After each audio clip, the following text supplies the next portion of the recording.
Ô nhỏ rồng nữa nó ưa cái tìm một khơi chùa này.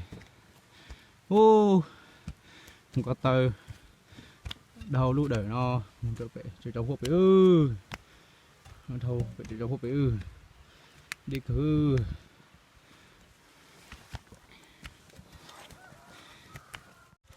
ô tao không khó xí thì tiêu chứ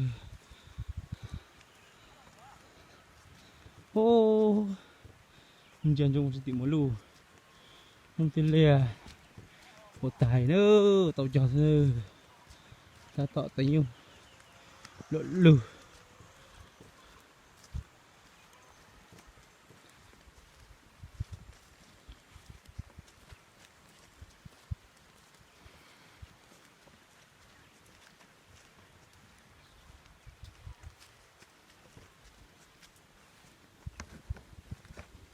ô tao han chuột ư han chuột nó khơi liêu vào nó ư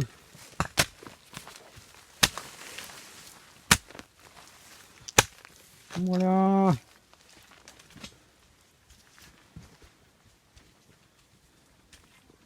ô vừa tạ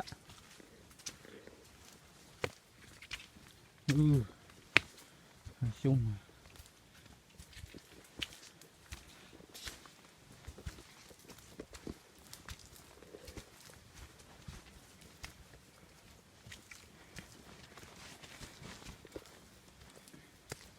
YouTube vào khoảng của bên được xem là khá là nhã rồi.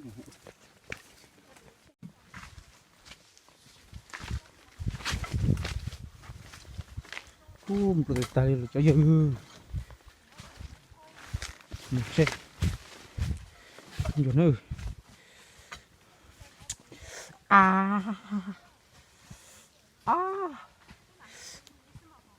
cho có tới mơ đi hư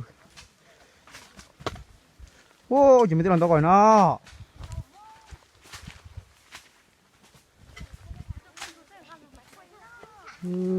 cha mẹ không chịu chung của nó chán chú tổ cho tổ con chung tệ ơi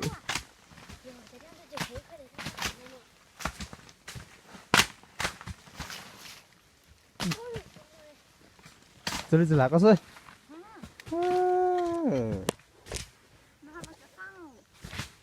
không chờ nó tiếng luôn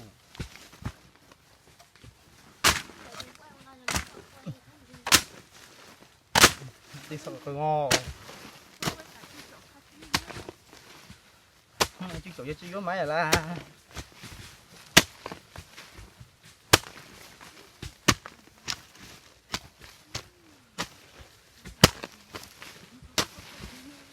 mệt mỏi khớp tại ngon chủ ha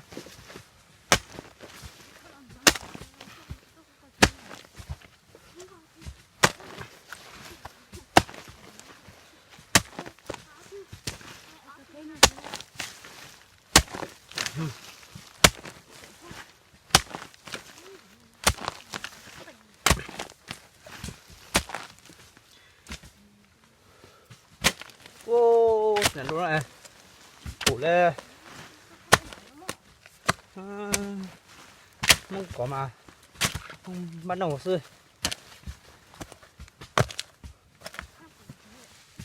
cái gì con trọt xê đây từ mà nhận cho to mà chưa hái chế bông căng cửa tao căng họ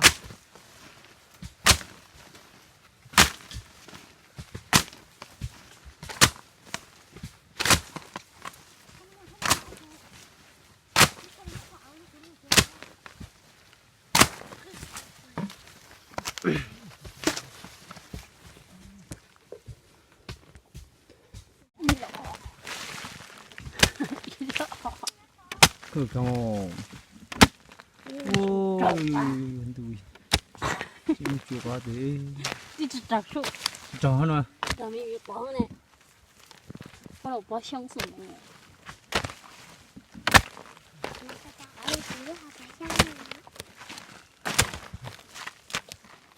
này có anh đuôi có này họ nãy cái bỏ cái từ trong nữa chứ nó như vậy hả ôi nên muốn đuổi lại nha.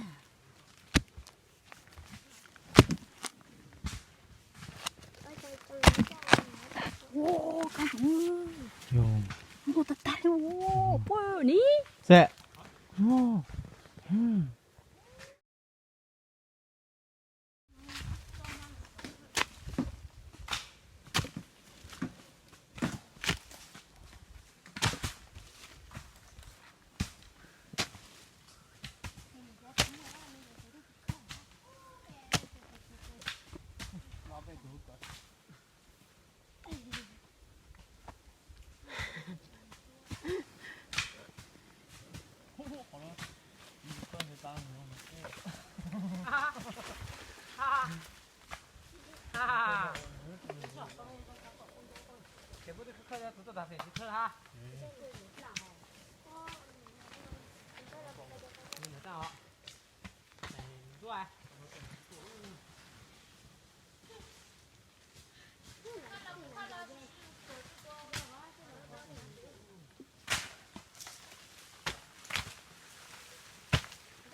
Đây, thành quả của tôi cả buổi chiều nay đây.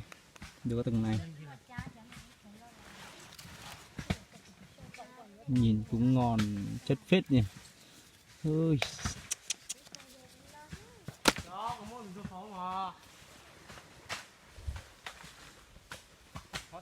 Lẹ lẹ. Ăn là ôm tình hả? Nó ôm bình luôn. Con chuột. Đi làm mang đây. Ăn nhiều quá. Này, ai ôm cân 2 cân nữa đi. Mó. Ăn ngon thế. Khuya như là tất cả như là món là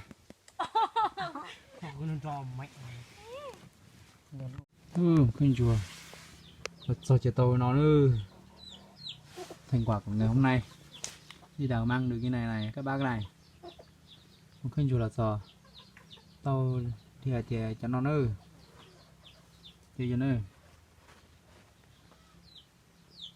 một chầu tao cho để bắt xe nữa xe non tiền thọ sẽ đời like chia fan nè đăng ký là cú nữa nè bỏ cho video sẽ chết cho các bạn nào một chào.